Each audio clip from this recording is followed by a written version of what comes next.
Assalamualaikum warahmatullahi wabarakatuh. Perkenalkan, saya Rifa Sutisna, mahasiswa Bimbingan dan Konseling Universitas Pendidikan Indonesia angkatan tahun 2017. Juga saya sebagai alumni SMA Negeri 1 Tasikmalaya kelas IPA 6. Izinkan saya untuk belajar sharing ilmu dan pengalaman selama saya belajar di sekolah dan di kampus. Selamat dan semangat belajar. Dari hasil asesmen AKPD yang kemarin telah adik-adik isi, ada beberapa materi yang perlu kami sampaikan dalam pelayanan bimbingan. Kali ini, kita akan melaksanakan bimbingan klasikal dengan materi penyesuaian diri remaja di sekolah baru. Program pengalaman lapangan ini dibimbing oleh Dr. Suherman MPD, juga Guru Pamung Dr. Andes Haji Tatan Surya Permana, lalu Guru Wali Kelas 10 IPS 1 Dr. Andes Odet Jubaidi MM. Saya praktikal Rifa Sutisna dari Departemen Psikologi Pendidikan dan Bimbingan Fakultas Ilmu Pendidikan Universitas Pendidikan Indonesia. Pengertian dan proses penyesuaian diri.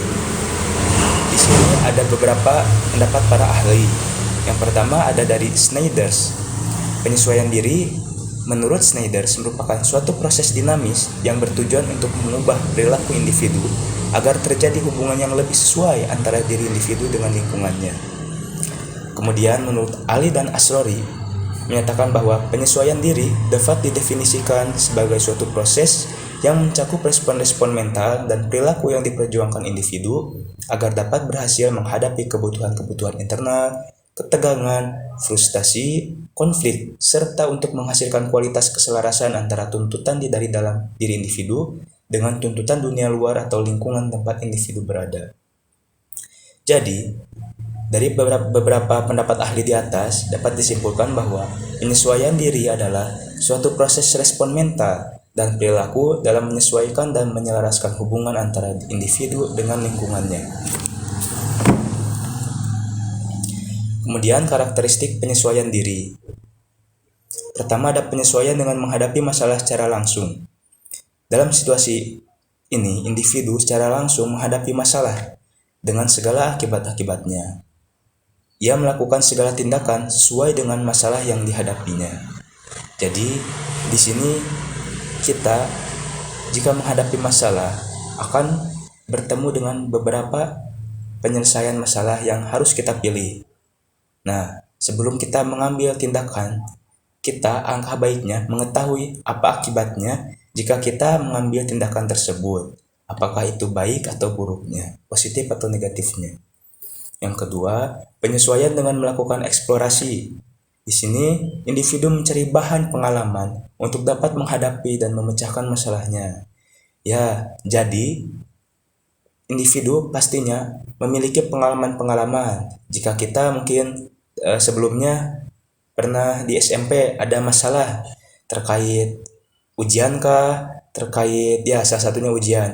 Jika waktu dulu mungkin ya pengalaman juga Bapak waktu di SMP berbeda dengan di SMA. Di SMP itu kebanyakannya jika kita ada ujian ya masih seringnya tuh kadang-kadang menghafalnya itu semalam gitu, semalam kebut SKS sistem kebut semalam mungkin ya. Mungkin itu ada juga di SMA. Namun dapat kita pahami bahwa hal tersebut itu tidak baik. Jadi alangkah baiknya jika kita itu belajar selalu mencicil, tidak disekalikan gitu, supaya kitanya pun tidak terlalu capek gitu dalam satu malam dikebut. Jadi pengalaman yang telah kita dapatkan pada masa sebelumnya, kalau adik-adik di SMA sekarang ya sebelumnya di SMP dapat menjadi cermin untuk atau dapat menjadi pengalaman dalam menghadapi masalah yang selanjutnya. Apalagi masalah tersebut hampir sama itu seperti di masa sebelumnya yaitu di SMP. Seterusnya yang selanjutnya yakni penyesuaian dengan trial and error atau coba-coba. Dalam cara ini individu melakukan suatu tindakan coba-coba dalam arti kalau menguntungkan diteruskan dan kalau gagal tidak diteruskan. Di sini individu melakukan pemecahan masalah jika tindakan yang kita ambil sukses dulu, maka diteruskan untuk menghadapi masalah yang akan ada selanjutnya. Namun jika penyelesaian tersebut, tindakan yang kita ambil pada masa itu gagal, mungkin dicari solusi yang lain. Tetap diteruskan, masalahnya tidak berputus asa, namun pengambilan tindakan dalam menyelesaikan masalahnya dengan cara yang lebih baik lagi dari sebelumnya, supaya sukses dalam menghadapi masalah-masalah tersebut sehingga kita dapat menyesuaikan diri. Yang keempat, penyesuaian dengan substitusi. Jika individu merasa gagal dalam menghadapi masalah, maka ia dapat memperoleh penyesuaian dengan jalan mencari pengganti. Ya, di sini seperti tadi, jika gagal dalam menghadapi masalah, tetap tidak putus asa dengan cara menyesuaikan solusi atau menyesuaikan cara menghadapi masalah tersebut, cara penghadapan masalah tersebut dengan jalan mencari solusi pengganti. Jadi kan ada plan A, plan B. Jika plan A gagal, cari plan B.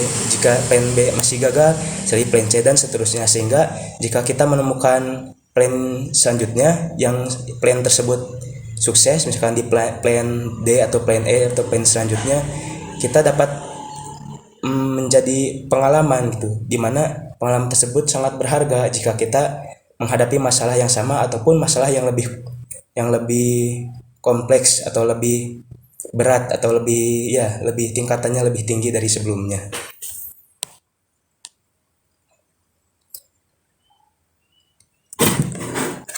Yang kelima, penyesuaian diri dengan menggali kemampuan pribadi individu.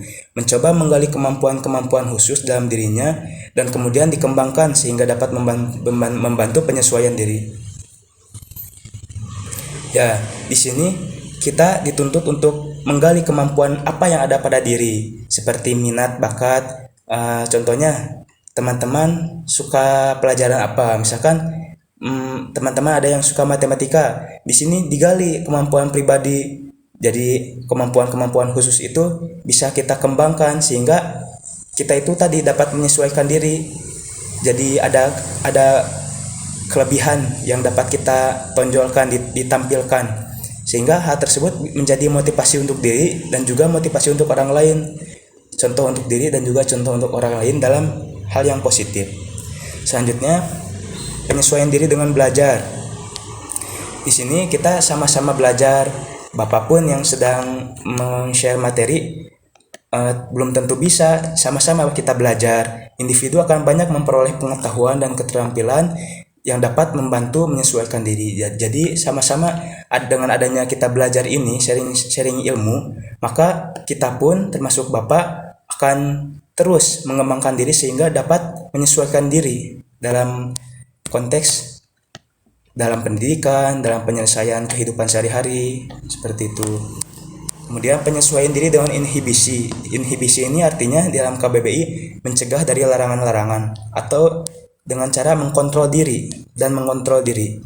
Dalam situasi ini, individu berusaha memilih tindakan mana yang harus dilakukan dan tindakan mana yang tidak perlu dilakukan.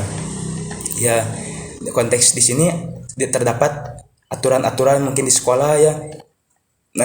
Sebelumnya kan adik-adik pernah MOS. Di sekolah tersebut ada aturan-aturan mana yang harus dilakukan dan mana yang tidak boleh dilakukan. Nanti di sana itu kita melakukan apa yang harus dilakukan dan melakukan inhibisi tadi, mencegah apa yang dilarang. Nah, seperti itu. Seperti contohnya kalau di sekolah SMA ya, pengalaman Bapak waktu di SMA yang harus dilakukan siswa itu adalah berangkat tepat waktu tentunya ya. Jadi di sana kita harus bagaimana cara kita berangkat tepat waktu, dari mulai bangunnya harus jam berapa, bersiap-siap menyiapkan pakaiannya harus dari malam atau dari kapan gitu, sehingga kita itu dapat melaksanakan aturan sekolah dengan baik.